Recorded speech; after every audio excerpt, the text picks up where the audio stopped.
Halo, selamat pagi teman-teman. Hari ini aku mau cerita bagaimana perjalanan Nabi Musa ya bertemu dengan Allah, dan dalam dialognya itu Nabi Musa berdialog dengan Allah ingin melihat wujud Allah. Jadi kisah ini bermula ketika itu Nabi Musa bertemu dengan Allah dalam satu kisah ya. Ini diceritakan dalam Al-Qur'an. Jadi pertemuan ini bukan dalam artian Nabi Musa melihat Allah dengan mata kepala ya, tapi Allah itu berbicara langsung kepada Nabi Musa, sehingga Musa mendapat gelar kalimullah atau orang yang diajak bicara oleh Allah. Nah, berikut ya beberapa bagian penting dari kisah ini. Jadi pertama kali Allah berbicara kepada Nabi Musa itu di lembah tua ya, atau Gunung Sinai saat ini ya. Nah, jadi setelah Nabi Musa meninggalkan Mesir dan tinggal di Madian, ia menikah dengan putri Nabi Syuaib. Jadi ceritanya Nabi Musa itu pernah keluar dari Mesir terlebih dahulu karena ada kejadian waktu itu Nabi Musa tidak sengaja membunuh orang Mesir gitu ya. Kemudian beliau lari ke Madian, kemudian menikah dengan putri Nabi Syuaib. Kemudian Nabi Musa ini rindu ingin balik ke Mesir. Nah, dalam perjalanan ke Mesir itulah Nabi Musa berbicara dengan Allah di Gunung Sinai. Jadi suatu malam dalam perjalanan pulang dari Madian menuju Mesir, Nabi Musa itu melihat cahaya api di Gunung Tur atau Sinai ya. Jadi ia berkata kepada keluarganya yang pada saat itu sama-sama ingin ke Mesir, kata Nabi Musa, "Tunggulah di sini, aku melihat api. Mudah-mudahan aku dapat membawa sedikit berita atau setangkai kayu bakar agar kalian dapat menghangatkan diri." Nah, kisah ini juga tertulis dalam Quran surah Toha ayat 10. Dan ketika Nabi Musa mendekati api itu ternyata bukan api biasa. Allah menyerunya. Jadi, "Wahai Musa," kata Allah, "sesungguhnya aku adalah Tuhanmu. Lepaskanlah sendalmu. Sesungguhnya engkau berada di lembah yang suci, tua. Dan aku telah memilihmu. Maka dengarkanlah apa yang akan diwahyukan kepadamu." Ini juga didokumentasikan dalam Quran surah Toha ayat 11-13. Disinilah pertama kali Nabi Musa berbicara langsung dengan Allah dan diperintahkan menjadi rasul untuk pergi ya kepada Fir'aun. Jadi saat itu juga Nabi Musa diangkat menjadi rasul dan diminta untuk pergi ke Mesir untuk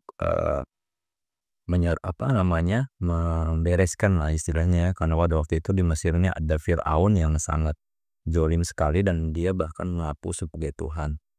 Permintaan Nabi Musa itu ingin melihat Allah. Jadi ketika Bani Israel ini flashback ya. Jadi tadi sudah pertemuan pertama, kemudian berhasil Firaun ditenggelamkan ya. Nabi Musa dikejar sampai ke Laut Merah, kemudian Firaun ditenggelamkan di Laut Merah dengan tongkat Nabi Musa itu. Dan setelah itu Nabi Musa bertemu lagi dengan Allah. Jadi setelah nyebrang lewat Laut Merah, itu Nabi Musa bersama bangsa Israel pada waktu itu udah menyeberang ya. Jadi Nabi Musa itu ketemu lagi dengan Allah. Jadi ketika Bani Israel tadi sudah selamat ya dari Firaun tadi, jadi Allah memanggil Nabi Musa ke Gunung Tur selama 40 hari untuk menerima Taurat. Nah, jadi setelah mengalahkan Firaun, Nabi Musa diberikan wahyu ya, kitab Taurat.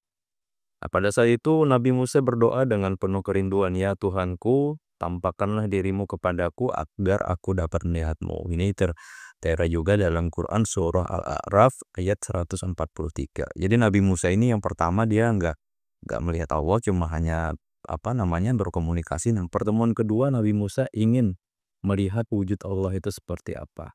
Kemudian Allah itu menjawab ya, jadi Nabi Musa ingin melihat wujud Allah itu seperti apa, dan Allah menjawab, "Engkau tidak akan sanggup melihatku, tetapi lihatlah ke gunung itu. Jika ia tetap pada tempatnya, niscaya engkau akan dapat melihatku." Lalu Allah menampakkan sedikit saja dari keagungannya kepada gunung tadi ya. Gunung itu hancur luluh dan Musa pun jatuh pingsan. Saking dahsyatnya ya.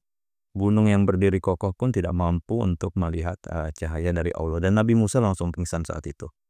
Setelah sadar, Nabi Musa berkata, "Maha suci engkau, aku bertobat kepadamu dan aku adalah orang yang pertama-tama beriman." Jadi Nabi Musa tadi menyesali keinginannya ingin bertemu Allah. Ketika ditampakkan sedikit saja ya, dia pingsan karena saking dahsyatnya. Dari sini itu sudah jelas ya bahwa tidak ada manusia di dunia ini yang bisa melihat Allah secara langsung. Jadi yang diberikan kepada Nabi Musa itu hanya pengalaman mendengar langsung firman Allah. Jadi komunikasi langsung dan tidak melihat wujud melihat wujud Allah itu sendiri.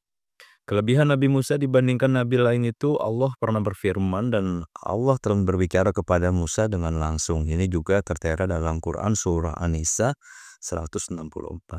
Nabi Musa tidak hanya menerima wahyu melalui malaikat Jibril ya, tapi juga mendengar suara Allah langsung, Masya Allah.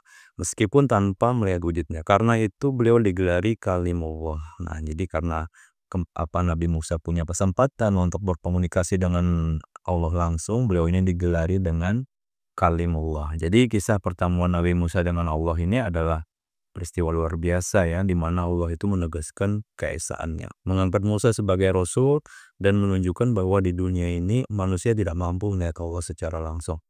Tetapi kelak di akhirat orang-orang beriman akan diberi kenikmatan melihat Allah ya Allah. Mudah-mudahan nanti kita bisa melihat Allah juga ya di akhirat nanti.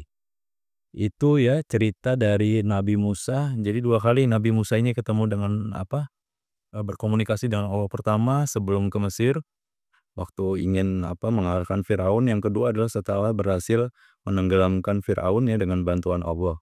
Nah, jadi 2 kali beliau, dan pertemuan pertama itu beliau diangkat menjadi rasul, dan yang kedua beliau mendapatkan Taurat ya. Jadi wahyu dari Allah tadi turun dalam bentuk Taurat.